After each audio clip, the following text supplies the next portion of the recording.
happening, guys? Gemma here and back again for the start of the week. It is time for some Sega love. We're going to be taking a look at some of the Sega consoles that I have in my collection. In fact, there's one actually behind me. You may be able to see it in frame, but I'll show it on B-roll anyway. It's pretty darn heavy.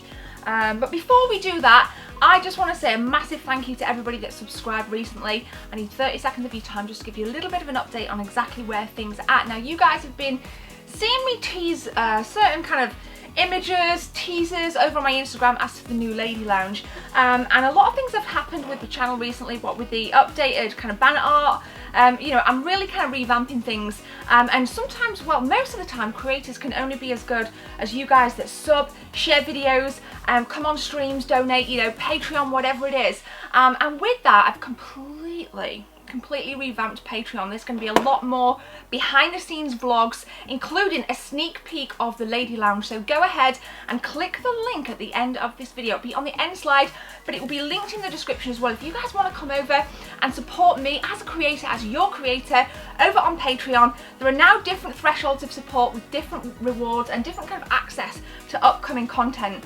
And I think like the vlog stuff, it's going to be raw and pure and unedited. Okay, so it's like super raw. It might just be on my phone, but there's going to be a hell of a lot more behind the scenes stuff coming. So we're going to park that to one side. If you want to support your favourite creators, then that's absolutely fine. If you don't, then continue to watch this video. And if you're a Sega fan, this video is going to be for you. Guys, let's take a look. Okay, 'tis the year when the Sega Genesis or Sega Mega Drive Mini has been announced. And I don't think you've seen this in the games room. And I don't think you've seen this. And we're going to start with this. I'm actually going to put this kind of over here on something that is new. So I've been loving my Sega stuff recently. And you guys saw me pick up the 32X, which we're going to talk about. But when I was over at John Shaw's a couple of weeks ago doing a new retro game hunt, I could not leave without this. Now, this is the actual Sega Mega Drive that my stepsister got. I think it was Christmas 1991. This was one of the first Mega Drive variants to ever be released, and I picked this up from John's. And I didn't want to kind of do it as a pickups video. I wanted to kind of do this as like an amalgamation of just talking about my favourite Sega memories.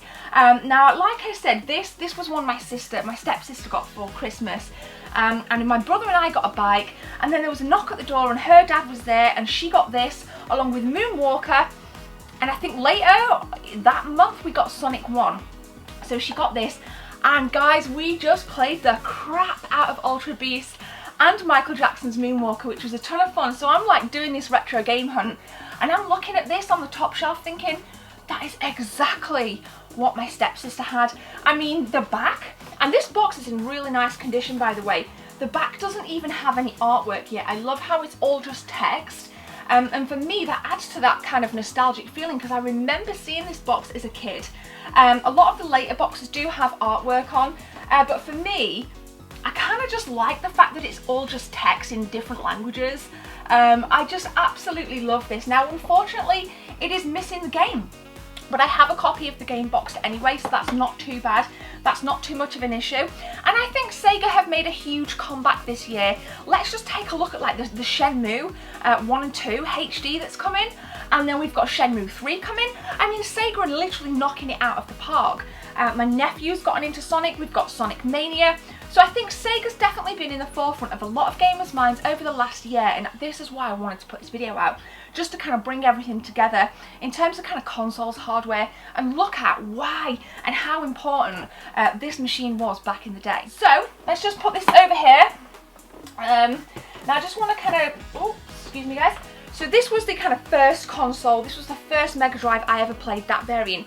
Now, the Model 2 for me, now when this originally came out, I was not happy at all. I didn't like the design, I didn't like the weight, and I didn't like that they'd kind of added these horrible red buttons. I just didn't like the design at all. I'm not a huge fan of it today, but nonetheless, I don't own a boxed version, like I don't own any boxed Mega Drives. I actually have on these cubes here, we've got another unboxed Mega Drive 1 and a Mega Drive 2 down there, but I wanted to pick this and this up from John's because I wanted the box, and with the kind of coming together of this beautiful games room, the Lady Lounge, I figured these would be great things to have in the collection. Now, let me know which model you prefer, Model 2 or Model 1 on the Sega Mega Drive. For me, it's definitely the Model 1. I still just can't quite get to grips with this particular model, but there's something I want to show you inside. Okay, now my knowledge lacks massively with this controller. Where does this controller come from? Okay, so it's the 6-button, and I'll show additional footage on B-roll, kind of like the wires. This, I think, did this come with the Mega CD? Is this a Mega CD? You've got the X, Y and Z button at the top. There's a mode shoulder button there. Excuse me. So when I kind of was like looking at this in John's, I saw this controller and I was like, I'm pretty sure, did these like launch with the Mega CD? I'm not entirely sure, but I know that there's going to be some good people out there that will know a bit more behind this. Now this bundle wasn't complete, unfortunately. It was missing a controller, but everything worked. We gave it a test. I only paid like, was it like 30 quid or something? 20 quid? I think I paid 20 quid for it. That's a nice little bargain there. So much prefer this, especially this release. But the Model 2, not so much. Right behind me, I'll show you guys on B-roll. We got an immaculate boxed Mega CD Model 1, which goes with this little puppy right here. Now I did play that a lot back in the day, and my favourite game was Road Avenger. Absolutely played the hell out of that. I actually think I did get that from John Shaw's, which was my childhood retro game shop. There are multiple retro game stores there, it's a place where I got these from. And Road Avenger was really one for me that I just fell in love with. Like, back in the day, those graphics were so, like, wow, just off the wall stuff. I was like mind blown. And I really like Road Avenger. It's probably one of my favourite hidden gems on the Mega CD. It's quite easy to come by if you guys want to go pick it up. But nonetheless, I just kind of wanted to put it out there because, like, the Mega CD, now I've got the Model 2, one that actually works.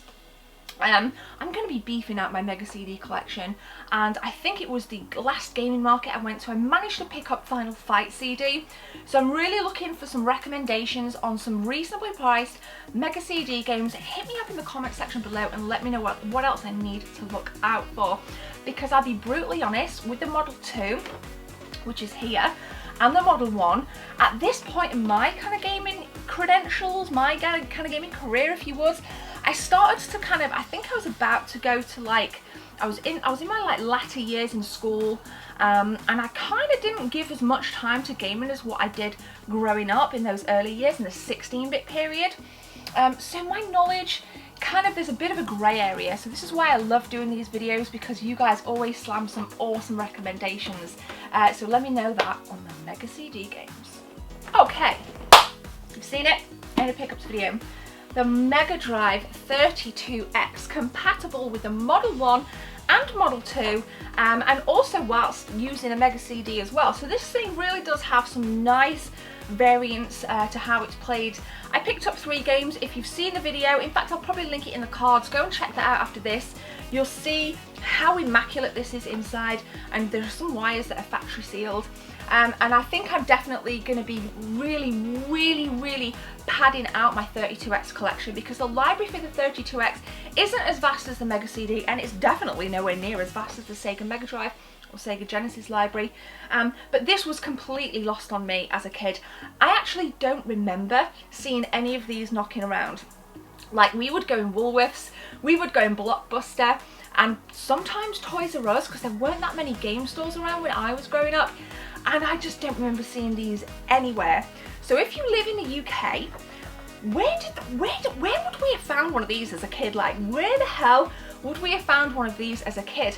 Now I have seen a lot more of these kicking about on eBay. I've seen a lot more of these on gaming markets, and I think that's a testament to just, I'm kind of seeing Sega rise again.